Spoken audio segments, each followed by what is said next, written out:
Bonsoir. Bonsoir, comment tu vas?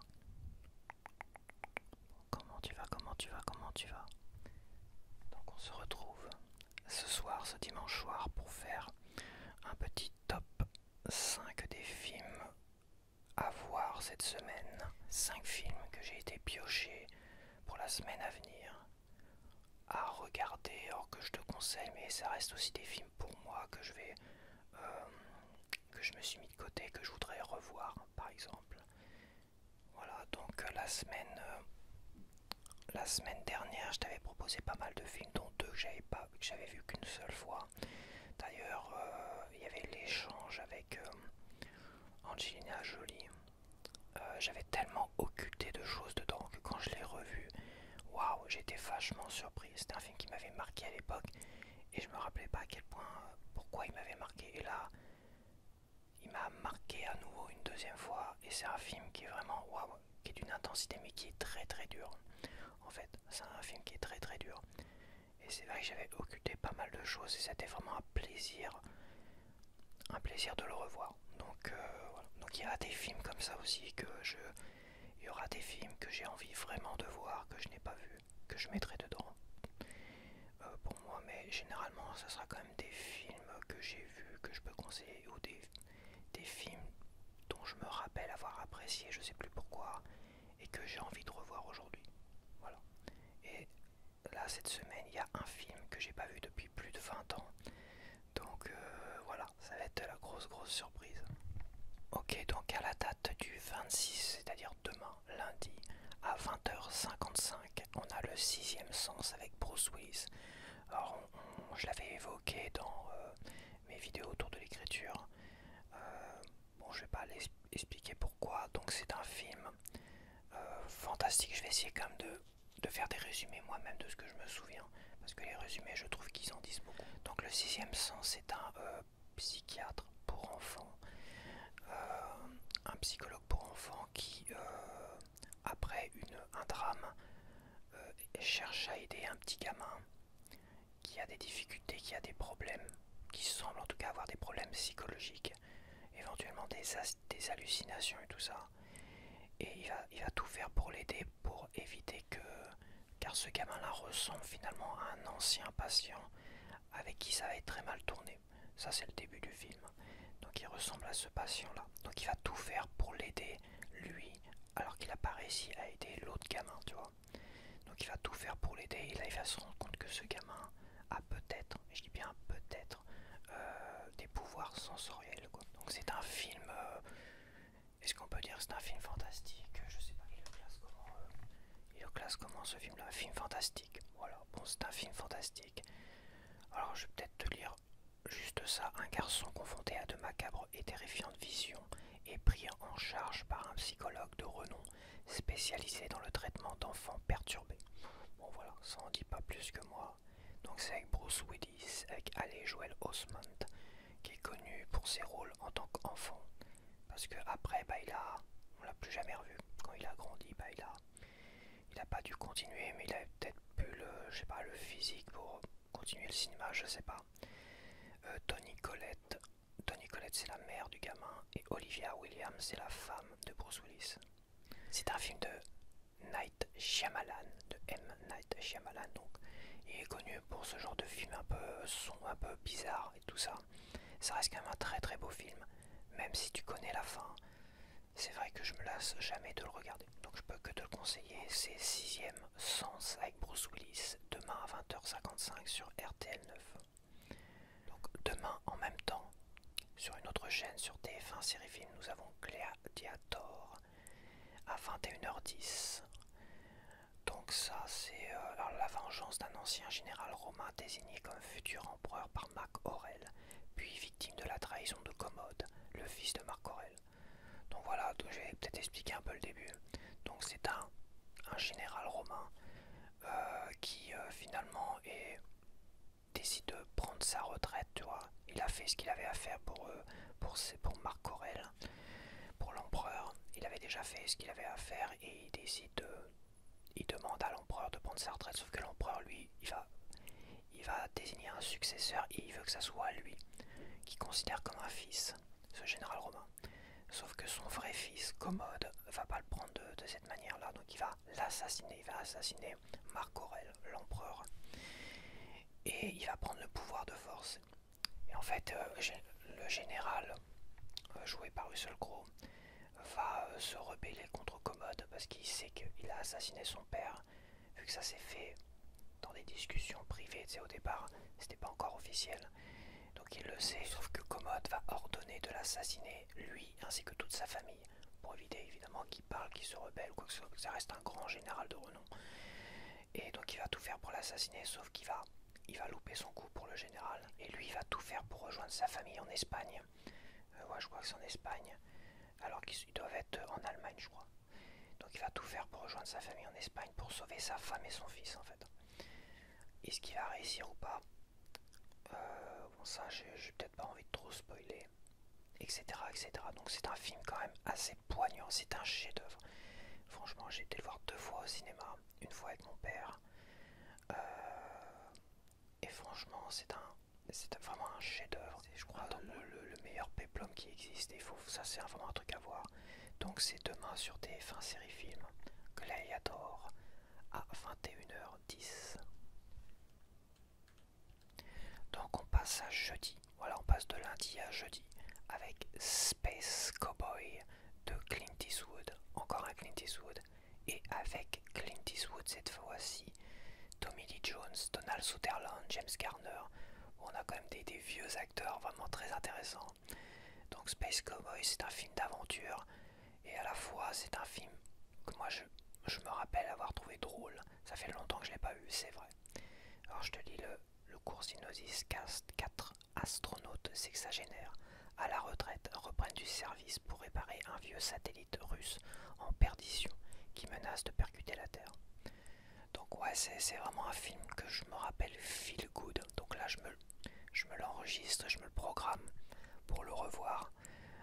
C'est vraiment un film que je trouvais feel good. Je me rappelle que ce film-là, il y a eu plein de problèmes autour de la VF sur ce film-là, puisqu'il existe une version française et une version française canadienne, avec des voix qu'on connaît pas, qui sont bizarres, parce que là, ils ont des voix connues et tout ça, et c'est vrai qu'à un moment donné, je crois qu'il était sorti en DVD avec la version canadienne, et je crois que le Blu-ray c'est pareil, il y a eu des problèmes comme ça, c'est pour ça que je les avais pas achetés en format physique, tu vois, parce ils avaient switché de la version canadienne à la version française, et c'était bizarre à regarder, mais la première fois que je l'avais vu, c'était bien en vraie version française. Donc là, c'est sur RTL 9, jeudi 29 à 20h55. Donc est-ce que RTL 9 vont proposer la vraie version française ou pas? Ah, ça reste à voir. Si par contre c'est la version canadienne, j'arrête de regarder tout de suite. C'est insupportable de regarder avec des voix que tu connais pas. Surtout que j'aime pas du tout la voix de Clint Eastwood en version... Mais bon, Clint Eastwood même en VF, il a eu beaucoup de voix différentes. Je sais plus, j'avais vu une vidéo comme ça, il avait dû avoir 7 ou doubleurs français. Mais voilà, les versions canadiennes, c'est bizarre. C'est pas terrible. Donc, je te le conseille, mais si tu te rends compte que les voix sont trop bizarres, bah, je te le conseille plus, je te conseille d'aller voir autre chose. Alors, jeudi soir, là, ça passe tard. Ce qui est normal, c'est un film, entre parenthèses, d'horreur, mais je me rappelle pas que c'était un film d'horreur à ce point-là. C'est à 23h sur Paris Première. Donc, c'est La Mouche de David Cronenberg. Donc David Cronenberg, je suis pas fan généralement de ses films. J'ai jamais vraiment été fan de ses films. Mais La Mouche, de ce que je me rappelle, on l'avait en VHS enregistré sur une de nos VHS. Hein, je sais pas, c'est sûrement mon père qui avait enregistré. Il a enregistré plein de petits films d'horreur fantastiques comme ça. Et c'est vrai que je me rappelle, ce film-là, il était... j'en garde un bon souvenir. Voilà. De ce que je me rappelle, c'est un scientifique qui travaille sur la téléportation. Toi, il a créé de gros modules de téléportation et il fait plein de tests sur des animaux et tout ça. Et il doit inviter, je crois, une journaliste à venir pour être témoin finalement de ses expériences. Et un jour, il décide de lui-même se téléporter, estimant que ça fonctionne et qu'il n'y a pas de raison. Sauf que son système a un petit problème, c'est que il décompose finalement il décompose les choses dans un module pour les recomposer dans un autre module. Voilà, j'ai peut-être pas le terme exact, tu vois. Il dit quoi euh, les molécules, ouais, c'est ça. Il déconstitue les molécules dans un module et reconstitue les molécules dans l'autre module. Sauf que quand il va faire le test pour lui-même, il y aura une mouche qui se collera dans le module avec lui. Et ce qui fait que le module va décomposer les molécules de ce gars-là, plus de la mouche, et il va les recomposer en même temps dans l'autre module. Voilà. Donc il va vivre... donc alors c'est pas un film d'horreur où là il va tuer, je me rappelle pas en tout cas de qui est des meurtres ou qui est des... C'est pas vraiment ça, c'est un film vraiment que je trouve dramatique. C'est un film que je trouve assez dramatique, assez bizarre, certes, glauque, mais c'est vraiment... J'en garde quand même un très très bon souvenir. C'était il y a plus de 20 ans, j'étais un jeune adolescent. Quand j'ai dû voir celui-là, je devais peut-être avoir 14-15 ans, tu vois. J'étais vraiment très très jeune, je me rappelle pas d'un truc très effrayant. Moi je le mettrais pas dans les films d'horreur, je le mettrais dans films fantastiques, un peu bizarres. Donc David Cronenberg, c'est vraiment son genre. Donc c'est avec Jeff Goldblum, un des acteurs de Jurassic Park, Gina Davis, John Getz, ça me dit quelque chose, et les autres je ne connais pas. Il y a David Cronenberg qui joue dedans apparemment aussi. Donc voilà, donc un film que je m'enregistre parce qu'il passe à 23 heures et que j'ai vraiment hâte de le revoir, de revoir ce film-là. Alors je le mets dans mes conseils parce que je crois que c'est un film qui a reçu des prix à Voriaz ou je sais pas quoi, il a dû recevoir des prix. C'est un film franchement que j'ai vraiment vraiment envie de revoir. Parce que là ça fait 2 décennies, plus de 2 décennies que je l'ai pas vu. Et je te le conseille, si t'as envie de voir des films un peu bizarres, pourquoi pas. Alors attends, et le cinquième? Bah, le cinquième c'est avec Tom Cruise. Encore un film avec Tom Cruise, c'est Né un 4 juillet sur Arte. Né un 4 juillet. Donc ça passe sur Arte à 21 h. Donc voilà, c'est bien le 1er juin. Le dimanche 1er juin à 21 h. Sur Arte, on a Né un 4 juillet. Alors ça c'est pareil, c'est comme La Mouche en fait. C'est un film que j'ai pas vu depuis plus de 2 décennies, même voire encore plus. Ça j'ai dû voir ce film là quand j'étais vraiment gamin. Dans ma période, peut-être moins de 10 ans. Ou peut-être 10-11 ans. Donc celui-là, c'est vrai que c'est un film qui m'avait marqué, c'est un drame. Donc je te lis le synopsis. Revenu hémiplégique du Vietnam, un soldat américain patriote, né un 4 juillet et délaissé par sa famille, décide de militer en faveur de la paix. Attends, elle est bizarre. Leur phrase, revenu hémiplégique du Vietnam, un soldat américain patriote, né un 4 juillet et délaissé par sa famille, décide de militer en faveur de la paix. Voilà. Donc bah là, toi, j'ai encore moins de souvenirs de ce film-là. Mais moins de souvenirs. Mais ça devait être un des premiers Tom Cruise que j'ai dû voir. Et c'était un film qui était triste, évidemment c'est un drame. C'est Oliver Stone, le réalisateur, tu vois. Je savais même plus. Avec Tom Cruise, de connu dedans, les autres je les connais pas. Et de ce que je me rappelle, c'était un film poignant. Alors, en tant que gamin, c'est bizarre de regarder ce genre de film, tu vois. Mais c'est vrai que bon, dans ma famille, on enregistrait plein de films. Mon père, il enregistrait plein de films. Il se faisait enregistrer plein de films sur Canal+ aussi, quand il rentrait de Paris ou je sais plus quoi là. Et en fait, on avait énormément de VHS et moi, des fois, je piochais et je mettais une VHS dedans. Bon, mon père faisait attention que je regarde pas certains films. Hein, et je sais pas, il voulait pas que je regarde Predator avec Schwarzenegger, alors qu'il voulait que je regarde... Ça ne dérangeait pas que je regarde Terminator ou Conan le Barbare. Et Terminator, c'était un film... Quand moi je le voyais, c'était un film qui me faisait... Waouh, il me faisait frissonner, j'avais peur du Terminator. Et c'était loin, bien avant Terminator 2, et que je sois adolescent à la sortie de Terminator 2, on va dire. Donc c'est vrai que Né un 4 juillet, c'est un film qui, moi je me rappelle, était vraiment dramatique, poignant, mais que j'aimais bien en tant que gamin. Et ça doit être, et je suis quasiment sûr, ça doit être le premier film que j'ai vu de Tom Cruise. Ça doit être un des premiers films avec peut-être La couleur de l'argent. La couleur de l'argent est né un 4 juillet, ça doit être les deux premiers films que moi j'ai vus et appréciés avec Tom Cruise.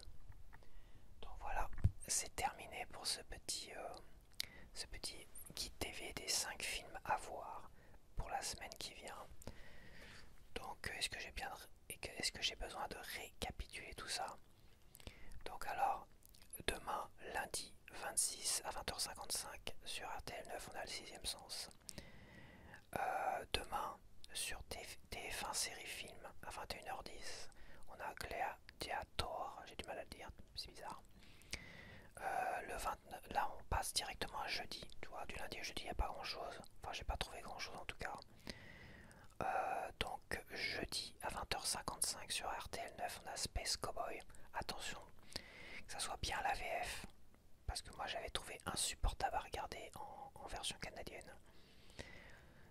Le jeudi, cette fois-ci à 23h, on a La Mouche. Alors je mets entre parenthèses parce que ça fait plus de décennies que je l'ai pas vu. Ça se trouve c'est un vrai film d'horreur qui fait peur et qui est glauque. Tu vois, déjà rien que l'échange, je me rappelais pas à quel point c'était aussi bouleversant à regarder. Et pourtant c'était beaucoup plus récent, tu vois. J'avais occulté beaucoup de choses, donc La Mouche, je me rappelle pas grand chose, j'ai vraiment un gros ressenti. Je me rappelle l'histoire évidemment parce qu'elle est simple, et je me rappelle vraiment un gros ressenti. Mais ça se trouve il y aura plein de morts, mais je pense pas. De toute façon une mouche, t'as déjà vu une mouche qui dévore des gens quoi. Non, je pense pas que ça soit... mais c'est vrai que c'est glauque. Ça reste glauque. Je me rappelle quand même un petit côté glauque, mais c'était... Si j'avais bien aimé en tant que enfant, adolescent, on va dire, très jeune adolescent, je pense que ça vaut le coup. En tout cas, moi j'ai envie de le revoir. Pareil pour Né un 4 juillet. Lui, ça sera dimanche prochain à 21h sur Arte. Un film dramatique avec Tom Cruise qui, c'est pareil, plus de 2 décennies que je l'ai pas vu, mais j'en garde un bon ressenti en tant que gamin. Donc voilà, à voir. Donc voilà, je te dis à la prochaine.